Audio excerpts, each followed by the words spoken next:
Microsoft's own code editor helped DDoS Microsoft's own GitHub.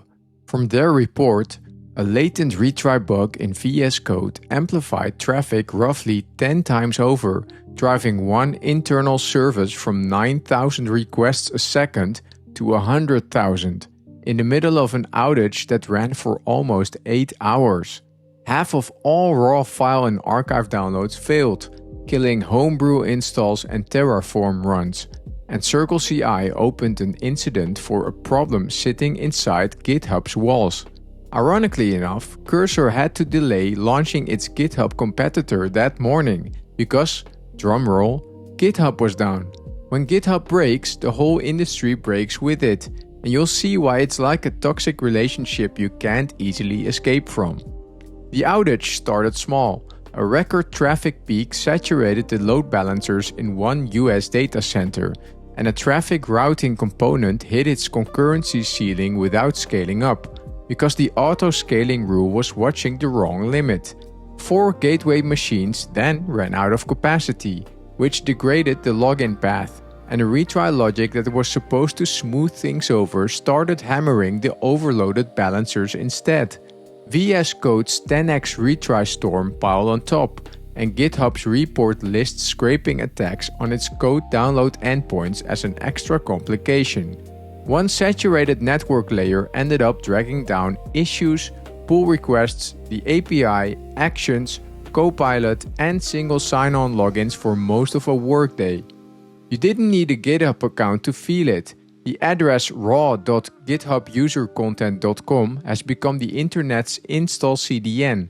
The official Homebrew installer curls straight from it. Go module downloads resolve to github.com, and Terraform provider downloads redirect to GitHub-hosted release files. Even the vulnerability database behind npm audit and Dependabot lives on GitHub. Vercel CEO summed up the day on X. We ourselves are stuck because of GitHub right now. GitHub is drowning in its own growth. Commits went from 1 billion in 2025 to a pace of 14 billion this year, 275 million per week by spring, and a fifth of all GitHub accounts are less than 6 months old. GitHub's own CTO points at AI coding agents for the load, and the community adds a second suspect. The platform is midway through a full migration onto Azure, with about half of its core traffic moved. An ex-GitHub engineer on Hacker News described what that looks like from inside. One of the busiest sites on the internet got hit with 14x traffic in a single year while planning for 100x, and you'll only see that capacity handed out after you need it. 10 days before the big outage, Actions degraded for about 9 hours, and at the worst point 71% of workflow runs hit infrastructure failures. Self-hosted runners failed right along with the hosted ones, because you own the computer while GitHub still owns the scheduler that tells it what to run. Over the past 90 days, plain Git operations sat at 99.99% availability, while Actions sat at 99.33%. The narrow service Git needs stays healthy while everything you use to ship software keeps breaking.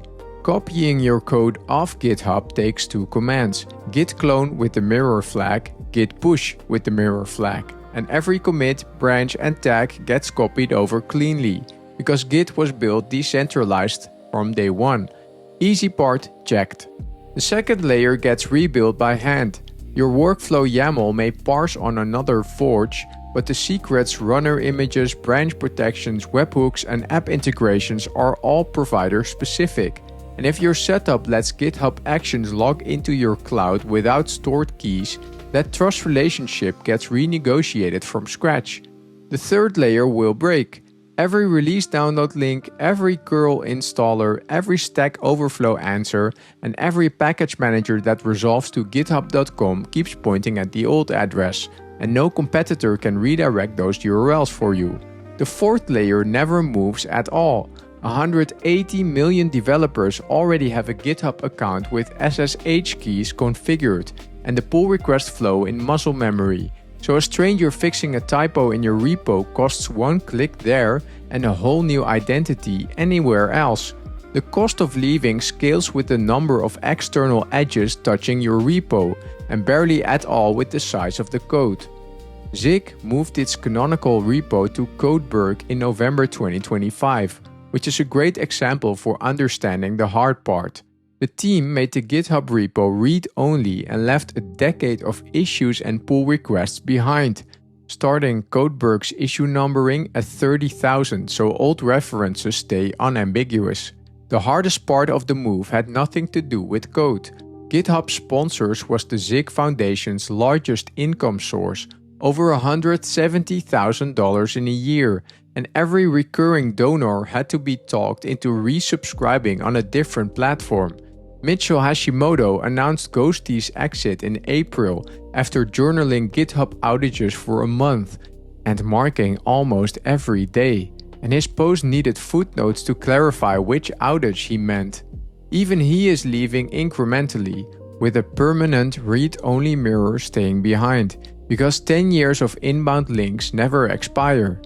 And GNU Guix, 1 year after its own move to codeberg, reports good service, a rebuilt stopgap CI, a growing pull request backlog, and no wave of new contributors. On the day of the outage, an exit showed up with $60 billion behind it.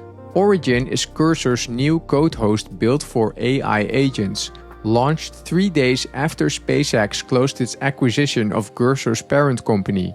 The developer reaction was a wall of refusals, not because of the product itself. The top comment on our GitHub reads, "It's just Grok training data." And the Hacker News thread runs roughly 25 ownership refusals for every 6 comments about features.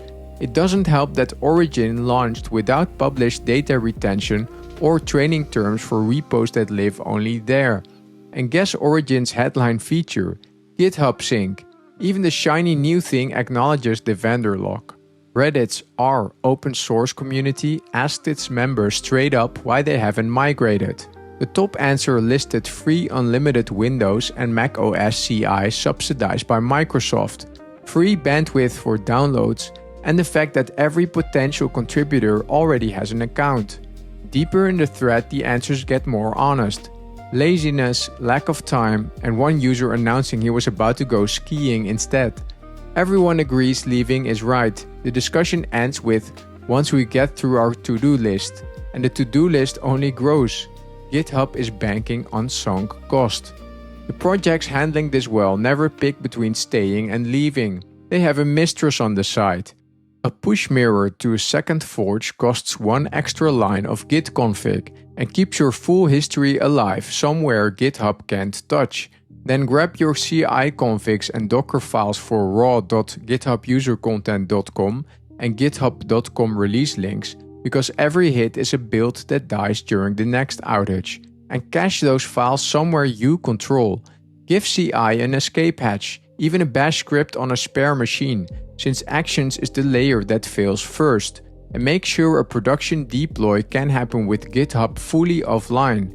You don't have to delete anything, just make sure the next bad Monday costs you an afternoon of pull requests instead of a release.